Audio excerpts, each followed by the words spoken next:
Amira Qureshi stepped out of her modest sedan and glanced at the glass facade of Unity National Bank's flagship branch in downtown Chicago.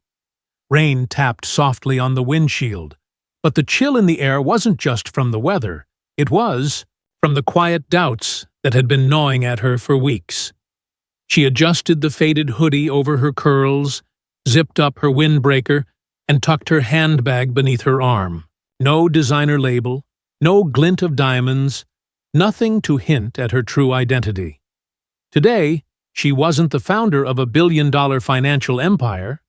Today, she was just another woman with a checking account. Inside, the bank gleamed with polished marble floors and brushed steel counters. A latte machine hissed in the corner, and soft jazz filtered through hidden speakers. A suited man in front of her was greeted with warm smiles and led to the private banking lounge.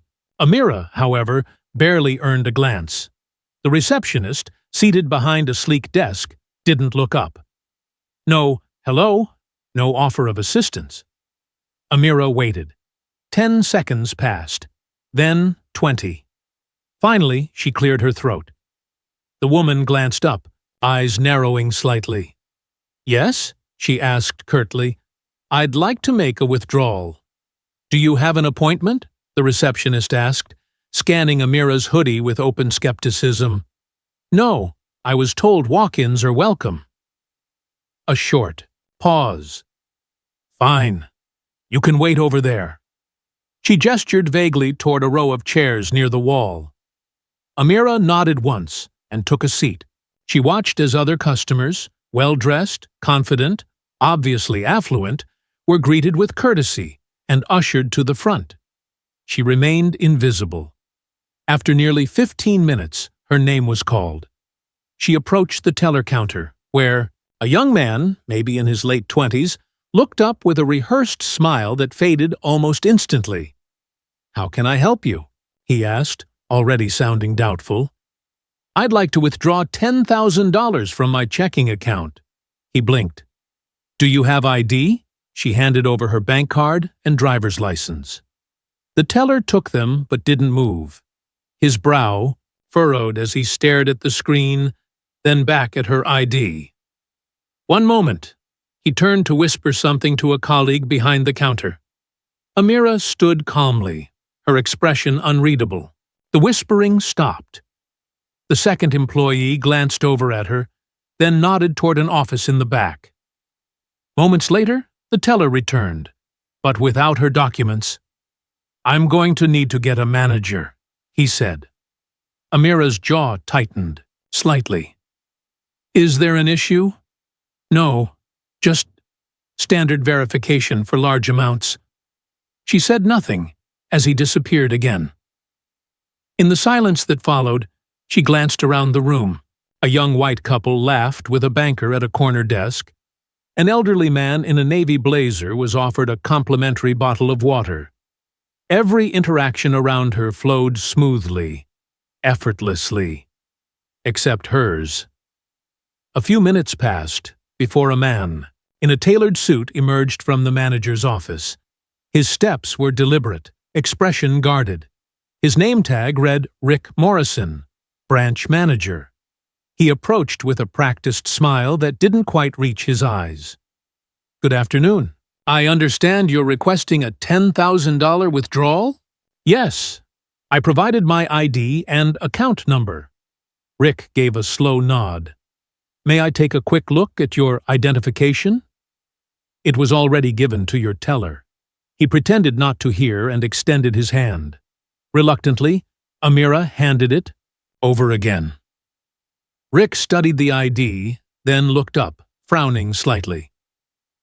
"And what's the purpose of the withdrawal, if you don't mind me asking?" Her brow arched. "It's a personal transaction. I wasn't aware I needed to give a reason to access my own funds." Rick shifted, clearly uncomfortable but pushing ahead. "We have to be extra cautious with large cash movements. I'm sure you understand." She didn't respond. Instead, she crossed her arms and waited. Rick hesitated, then handed her ID back. Please, wait here while I consult with our internal team. Amira watched him walk away, her expression hardening.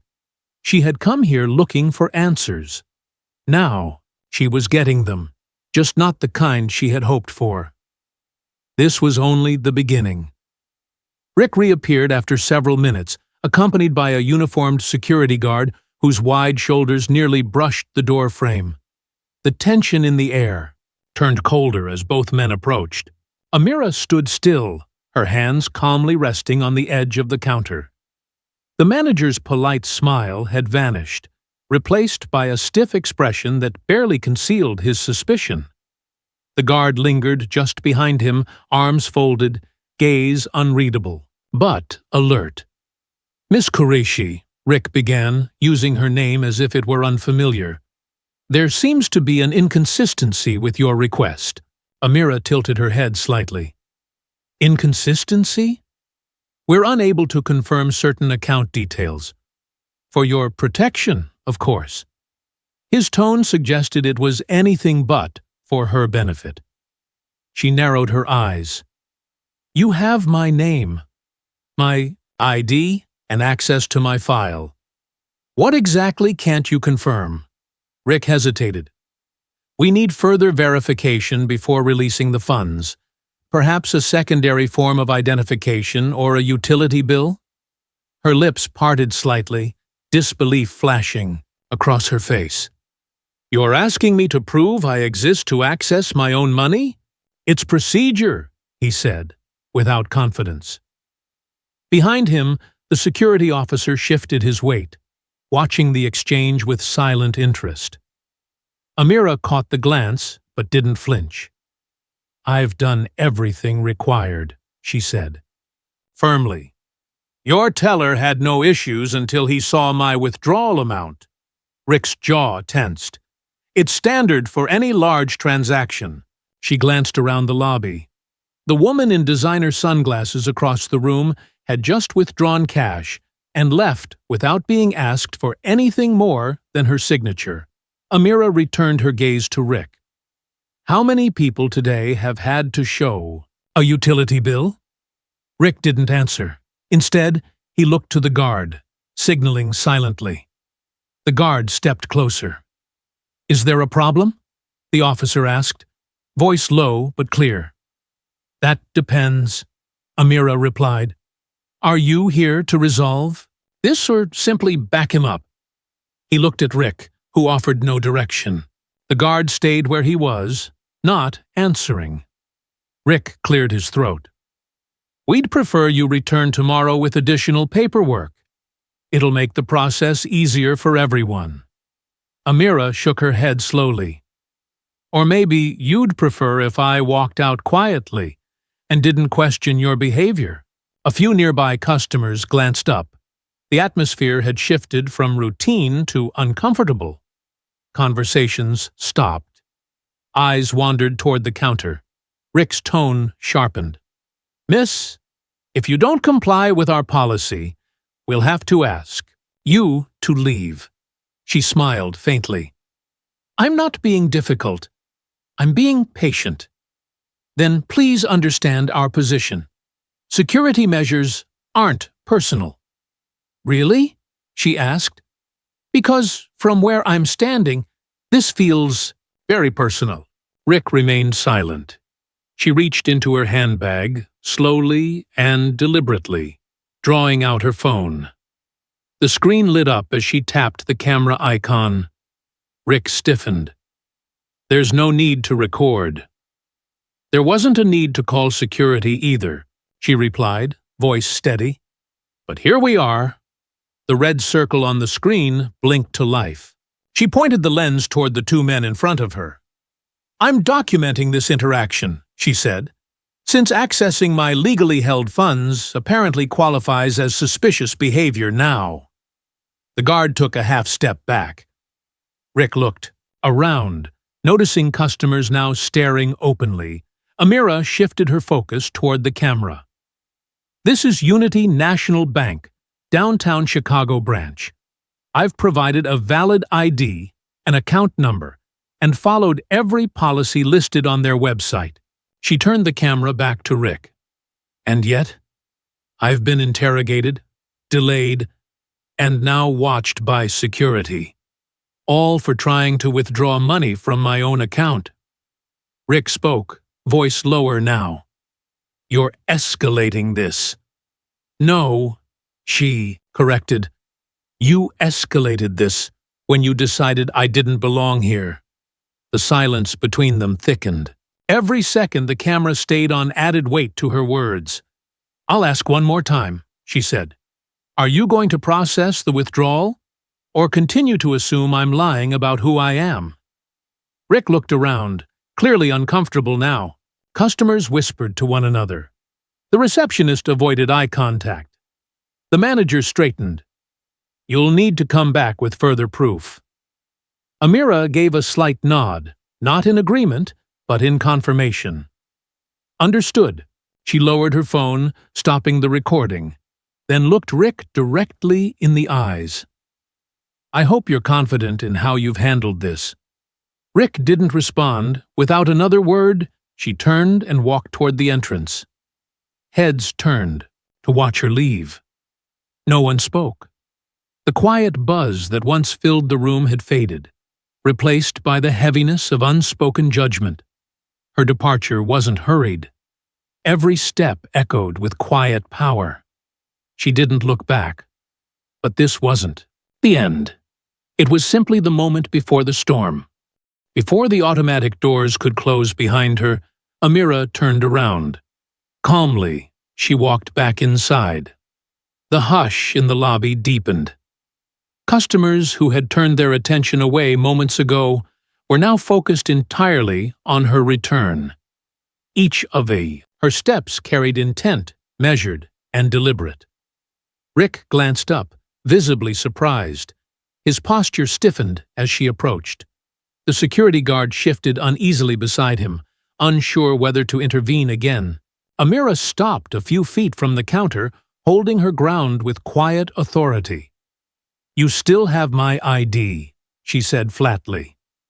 Rick blinked, reaching for the license he had forgotten he was still clutching. He placed it on the counter.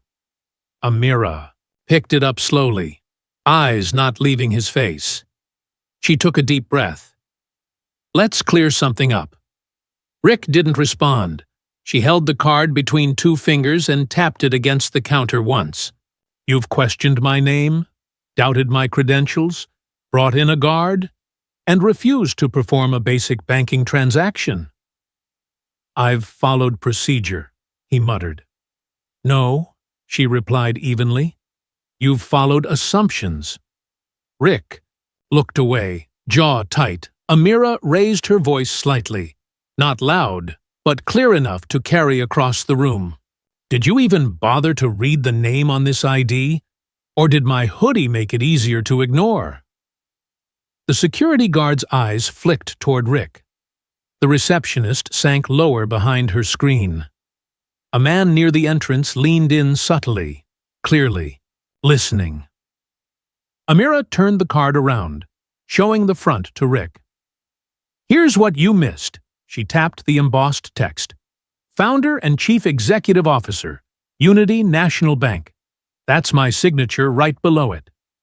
Rick's face paled. His breath caught, and for the first time, he didn't have a single word. I designed this branch, she continued. Approved its budget. Interviewed your regional supervisor. I handpicked the charity partners whose brochures are in your waiting area. I'm not just a customer here. I built this place. The silence deepened. Rick's mouth opened slightly, but no explanation formed. She turned to the guard. And you? Were you given any reason to think I was a threat? He hesitated. No, ma'am. I was only responding to the manager's request. Amira nodded once. Then remember this moment the next time someone asks for help. The guard stepped back. His eyes no longer carried confidence, only discomfort. Rick cleared his throat. Miss Qureshi, I sincerely apologize for— No, she interrupted. You're not sorry for your actions. You're sorry I turned out to be someone with influence. She placed her ID back in her wallet and looked around the lobby. Every employee had frozen. Customers stared, caught between shock and embarrassment. If I hadn't revealed my identity, you would have treated me like a fraud, she said aloud. You were ready to humiliate me for withdrawing my own money. Rick's hands trembled, slightly, as he gripped the edge of the counter. Amira sighed, her voice softening, but only slightly. You didn't recognize me because I didn't fit your expectations. And that's the real issue, isn't it? He nodded weakly, unable to speak. She stepped forward. You failed a test you didn't know you were taking. And unfortunately, for you, this wasn't hypothetical. This was real. The tension in the air had shifted. Employees no longer looked busy. Clients no longer whispered. Everyone in the lobby stood frozen in the weight of the moment.